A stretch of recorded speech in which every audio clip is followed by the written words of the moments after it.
ప్రమాదం జరిగి 4 రోజులైతున్నా కానీ అక్కడ మృతదేహాలు బయటికి తీయని పరిస్థితి కనబడతా ఉంది. బంధువులంతా అక్కడ ఆవేదన వ్యక్తం చేస్తూ ఉన్నారు. ముఖ్యంగా మహారాష్ట్ర, తమిళనాడు, బీహార్ నుండి వచ్చిన ఎక్కువ మంది అయితే ఉన్నారు. వాళ్ళ యొక్క మృతదేహాలు కూడా ఇంకా బయటికి తీయని పరిస్థితి కనబడతా ఉంది.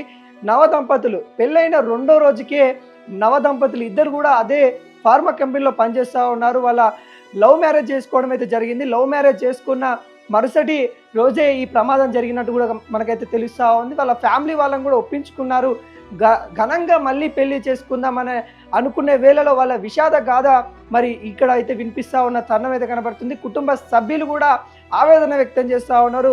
ఆ మృతదేహాలు బయటికి తీయండి అన్నట్టుగా, కడసారి చూసుకుంటాము, వాళ్ళ యొక్క అంత్యక్రియలు చేసుకుంటాం అన్నట్టుగా ఆవేదన వ్యక్తం చేస్తూ ఉన్నారు. ముఖ్యంగా బీహార్ సంబంధించిన వాళ్ళ యొక్క మృతదేహాలు ఇంకా దొరకలేదన్నట్టు కూడా వాదనలు అయితే వస్తూ ఉన్నాయి. ఎందుకు ఇంత ఆలస్యం చేస్తూ ఉన్నారు? సీఎం రేవంత్ రెడ్డి అక్కడికి వెళ్ళొచ్చిన తర్వాత కూడా ఆ ప్రమాదం జరిగిన ఘటన స్థలానికి వెళ్ళొచ్చినా కానీ సహాయక చర్యలు అందడంలో కొంత ఆలస్యం అవుతా ఉందన్నట్టు కూడా మనకైతే తెలుస్తూ ఉంది.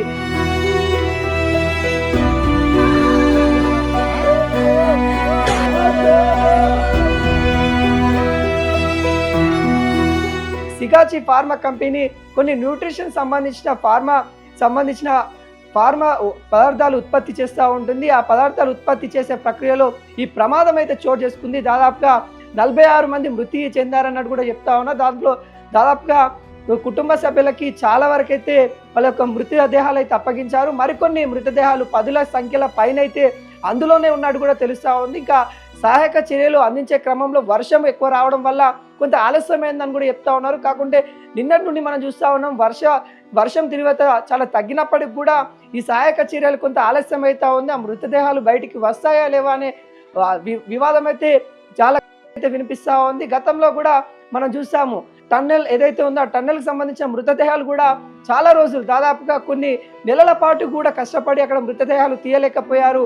అదే ఘటన ఇక్కడ రిపీట్ అవుతుందనే ఆవేదన వ్యక్తం చేస్తూ ఉన్నారు. ఇంకా బీహార్, తమిళనాడు సంబంధించిన ఎవరైతే బాధితులకు సంబంధించిన కుటుంబ సభ్యులు ఎవరైతే ఉంటారో వాళ్ళు అక్కడ గత 4 రోజుల నుండి నిద్ర కానీ ఫుడ్ కానీ ఏం తీసుకోకుండా అక్కడ వాళ్ళు ఆవేదన వ్యక్తం చేస్తూ అక్కడనే ఉన్న పరిస్థితి కనబడతా ఉంది. పోలీసులు వాళ్ళని అక్కడి నుండి పంపించే కార్యక్రమాలు చేస్తూ ఉన్నారు. ఆ నేపథ్యంలో పోలీసు వాళ్ళకి విన్నపిస్తా ఉన్నారు, అయ్యా సార్ ఆ మృతదేహాలు ఇవ్వండి, మేము ఆఖరిసారైనా చూసుకుంటాము, మీ కాళ్ళు మొక్కుతాము అన్నట్టు కూడా వాళ్ళు చెప్తా ఉన్న పరిస్థితి కనబడతా ఉంది.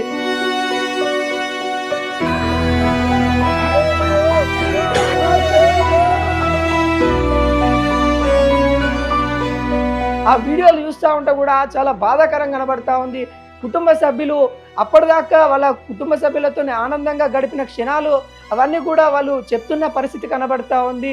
మొత్తానికి అక్కడ ఒక విషాద గాథలు అయితే వినపడతా ఉన్నాయి. కుటుంబ సభ్యుల వాళ్ళ యొక్క బాధలు ఎంతవరకు అంటే అసలు ఘోరంగా అయితే వినిపిస్తూ ఉన్న తరుణం అయితే కనబడతా ఉంది.